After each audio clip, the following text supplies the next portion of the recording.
Are dangerous. I think we don't eat as many of them as we used to.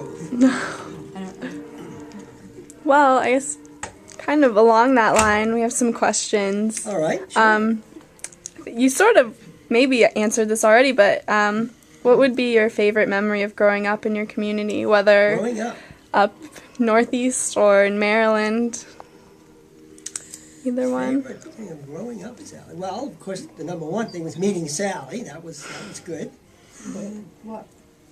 Growing up when I met you. That was Yeah, right. Yeah, absolutely. Right. Absolutely. Yeah, that was the best thing that ever happened to me. Yeah. But we were both in families that never left the area. Growing up back there in the 30s and 40s and 50s, the family all stayed. If you left the family got married and moved down the street somewhere, you know.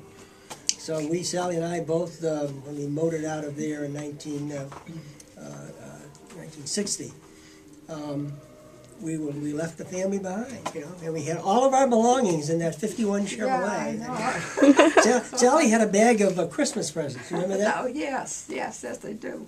Yeah, she was clutching those Christmas presents because it was December, and she couldn't open them until December 25th. That's right. So it was important for her to carry those, and that was good. So those were the fun things. And as kids, when we were younger, before we even knew each other, I think we just loved being close to the ocean, going to the beach. Yeah, we always liked the ocean. Yeah, going up to New Hampshire for a week during the summer to one of the lakes up there. The Massachusetts people did that a lot. So that was the things that we did. And all of our relatives are still up there. I called my niece just the other night. She's up in Maine. Betty Ann's her name, and I said, Betty Ann, what's the temperature? She said 71. The back of my house is read 94. Oh, God. Yeah, Betty Ann told me. But they've been having they had 100-degree weather in Portland this year, which they'd never had before, just for a day or something like that. That was quite unusual. Yeah. I guess we have just two more questions, if that's Sure. okay with you guys. So this is kind of a vague one, but what does it mean to you to be a part of a community? To be part of the community, well, part of this community is that what are you? Any community, Any really. community. Well, we like this community, don't we, Sally? Yeah. Yeah, we do. We have a good time here, and Sally gets good care, and I'm really happy that she's getting good care. So we're doing pretty well here. They have a lot going on, which you can see. Things are going on here. They know us, we know them, and it's great, you know, to have this kind of a facility to be in. So we like that. We also, you know, we got pretty close to our church recently. Lisa got married in the church that we joined, and we've enjoyed being members of this Lutheran church. We were never Lutherans growing up, but somehow we got into that down here. So that's been an important part of our lives. Pastor Lookingville, I bet he was here. When was he here? He was here last. Pastor Lookingville visited us on Tuesday, I guess it was. Yeah, yeah. He comes by every once in a while to see us. So yeah, we've always been we've been part of many communities. You know, the tennis community, the people who play tennis. All of our friends played tennis for a while, and that was, you know, really important. And then the music community. As I said, we go to the Wolf Trap shows every summer. I remember one summer we went there 9 times. I think we saw pretty much everything going. Yeah, Wow. and Birchmere over. I don't know if you ladies know these places, but that's where a lot of the good popular music would be presented, and particularly the country music and that. We saw John Prine and Iris DeMent perform there. You really should listen to that song. I will. You can get it on iTunes. Well, actually, I've got it right here on my iPod. But we've enjoyed. Yeah, we've seen a number of Willie Nelson concerts and Vince Gill and Emmylou Harris and people like that. Bob Dylan. We saw Bob Dylan some years ago. And we've really enjoyed music a great deal. It's been part of our lives, I think. So that was one of our communities. The other community was the art community when Sally became really a wonderful watercolorist. I never knew she had such talent. You know, she sold a lot of her stuff. You and your friends, you know, put on a show, and I think you sold more than anybody. You sold 6 of them or something. Don't tell anybody. We never reported that to the IRS. So. Be careful about what we say here. Yeah, right, that's right. But you were good. You Yeah. had good stuff. You know?